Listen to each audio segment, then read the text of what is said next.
So, welcome again to Confident Birth, Föda utan rädsla, the method that focuses on how we can activate the inner ability you already have inside. Today we will focus on the partner or another support person, because it doesn't really matter if it's a love relationship or if it's someone else. But I do believe that women in birth most of the times need support.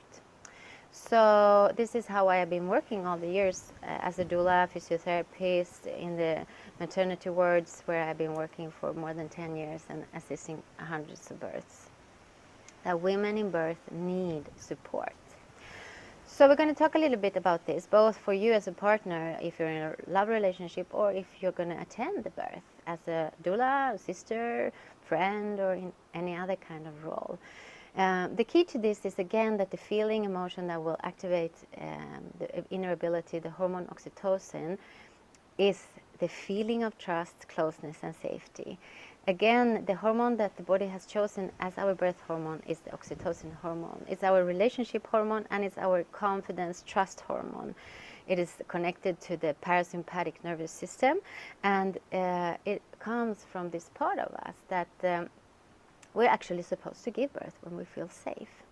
So one big source to this feeling, it is the partner or a person you are close to, or somebody who becomes close to you during birth. And here we use different oxytocin, beneficial tools to activate this. So you have to remember that you and your body and the closeness, the intimacy in the relationship is the first source. So to keep the woman safe during the hours of birth, if it's 4 hours or if it's 24 hours or 48 hours, is actually to keep close. So, and it's also important, of course, to remember that if she goes into stress and fear, and there's a lot of it, then closeness is not what we can, receive at this moment. Then you have to be more firm, more direct. But if she's safe, you keep close, and you keep her safe by being close, because there's no one she trusts as much as you as the partner. But this is also relevant if you work with birth, even if you meet her for the first time in the delivery room, that after a while, when you have bonded and built up the rapport, you also use the closeness, because that creates a space for her to feel that she's not alone. So as a partner, you just think that you keep close. You have your arm around her. You have a hand on her. You touch her. You have this body contact with leaning heads, and you show her, I am the tree. I am something for you to lean on. I'm something that will hold you. And the skin is also our biggest organ that will release oxytocin. So this is very important. So start with this. Remember, already now, you just sit close. You just put an arm around. And from there, you also put a little bit of pressure, because this holding, pain and contractions and the work that the body does for many, not for all, but for many, creates a feeling of so intense feelings that we lose a little bit the structure, contours of our body. So by be held and have a little bit of pressure, and you can experiment this, you will create this feeling of, okay, I am here, I can do this, I'm not by myself, I'm not alone. So staying close is the first thing, and this all partners, all support persons can do. Of course, you feel and you read the body. Is there stress and fear? Breathing, remember, tension in the body, the voice, or the no. And then she has right now a rough moment. Then it's more eye contact, firm hands, directions. You can trust me, I'm going to help you. But then when she goes towards the pole of confidence, she will close her eyes, she will go into herself, she will work more with this emotion, trust. And the hormone oxytocin also makes the brain fluffy, and it makes the thoughts less distinct. All to make us go down in the body dimension that birth initially is.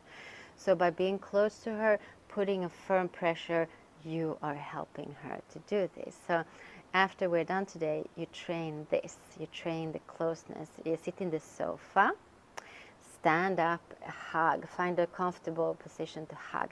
And remember this pressure. This is very important, that you put one hand and you give pressure with this, and you experiment how much or how little pressure right now.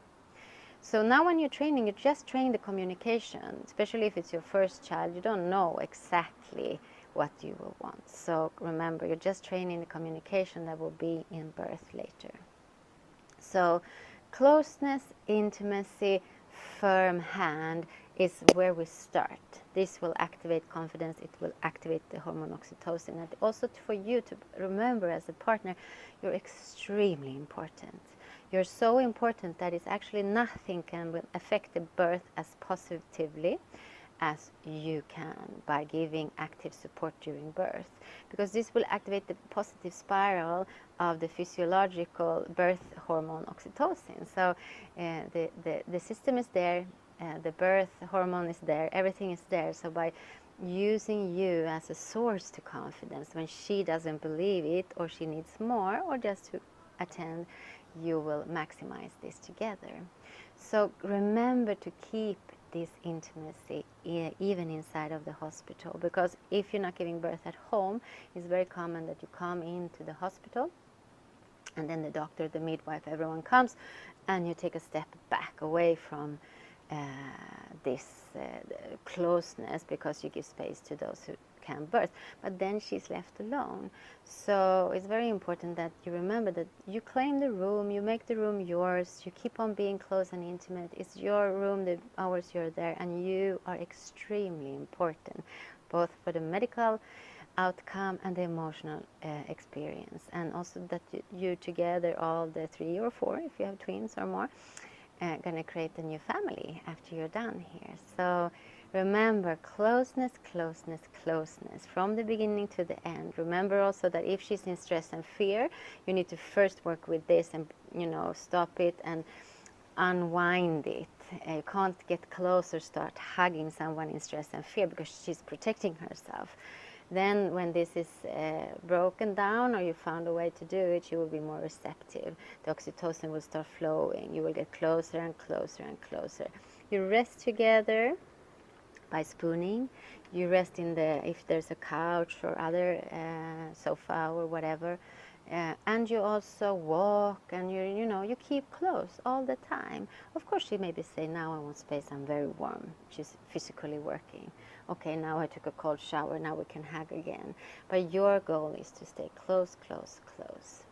So this is the support tool for this week. We will, of course, talk next week more about the other tools. So I will mix them. From here we work with the strokes, or with the rhythmical pressure where it's slow, and also stimulating a lot of oxytocin. So just today, have a moment together, or if you're with a support person, another support person, next time you see each other, or if you watch this together, try out some positions that from the relationship you have feels okay. You can be leaning backwards, leaning head still just to relax, having pressure somewhere on your body in this, holding feeling. And remember also that this feeling we had that maybe we're too close when we are like we are now, it changes very much during birth, because it's so intense and you're in such big need of support and empowerment that you will be more receptive to these things. Of course, you're the boss. You will feel in the moment what you want, but try it. And also try out your exact rhythm. Be the radio channel you are. What kind of touch do you like? What kind of closeness do you like? What kind of words works for you? And allow the body knowledge to tell you by your feeling this. So that was the tool for today. So partners, pregnant, working with birth and pregnancy, remember the body knows how to give birth. And we use different tools and the support that is so important to activate this amazing ability. So bye from Confident Birth, Föda utan rädsla. Have an amazing day. Bye bye.